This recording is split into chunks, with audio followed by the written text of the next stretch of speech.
നോമ്പ് തുറക്കാൻ കഴിയാതെ വിഷമിക്കുന്ന വിശ്വാസികളെ സഹായിക്കാൻ ന്യൂമാഹിയിൽ ഒരു കൂട്ടം യുവാക്കൾ രംഗത്ത്. ന്യൂമാഹിയിലെ പ്രവാസികളായ ഒരു കൂട്ടം യുവാക്കളാണ് സൗജന്യമായി നോമ്പുതുറ വിഭവങ്ങളും വെള്ളവും ദീർഘദൂര ബസ്സുകളിലെ യാത്രക്കാർക്കായി നൽകുന്നത്. യുവാക്കളുടെ മാതൃകാപരമായ പ്രവർത്തനം ഏറെ പ്രശംസ പിടിച്ചുപറ്റി. സ്വകാര്യ വാഹനങ്ങളിൽ യാത്ര ചെയ്യുന്ന വിശ്വാസികൾക്ക് കൃത്യസമയത്ത് റംസാൻ വ്രതം മുറിക്കാൻ നടപടിയുമായി മാഹിയിൽ ഒരു കൂട്ടം യുവാക്കൾ രംഗത്ത്. ന്യൂമാഹിയിലെ പ്രവാസികളായ MP സലീം, ആഷിഖ് മാഹി, ഹുസൈൻ തുടങ്ങിയവരുടെ നേതൃത്വത്തിലാണ് റംസാൻ നാളുകളിൽ തികച്ചും സൗജന്യമായി നോമ്പുതുറ വിഭവങ്ങളും വെള്ളവും ദീർഘദൂര ബസ്സുകളിലെ യാത്രക്കാർക്കായി നൽകുന്നത്. ഇത് 2ാം വർഷമാണ് ഇത്തരത്തിൽ നോമ്പുതുറ വിഭവങ്ങൾ നൽകുന്നതെന്ന് MP സലീം പറഞ്ഞു. മാഹി പാലത്തിന് സമീപത്ത് വെച്ചാണ് ദീർഘദൂര ബസ്സുകളിലെ യാത്രക്കാർക്ക് കിറ്റ് വിഭവങ്ങൾ നൽകുന്നത്.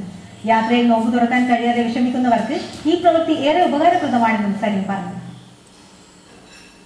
ന്യൂമാഹിയിലെ ഏതാനും സുഹൃത്തുക്കൾ കൂടി കഴിഞ്ഞ വർഷമാണ് ദീർഘദൂര ബസ്സുകളിൽ നോമ്പുതുറ ഏർപ്പാടാക്കിയത്.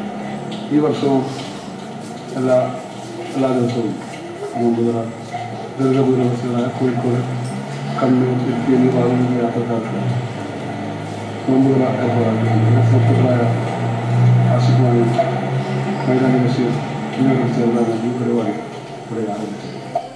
പള്ളൂർ വയലിൽ അനധികൃതമായി ആരംഭിച്ച കോഴിക്കട അടച്ചുപൂട്ടണമെന്നാവശ്യപ്പെട്ട്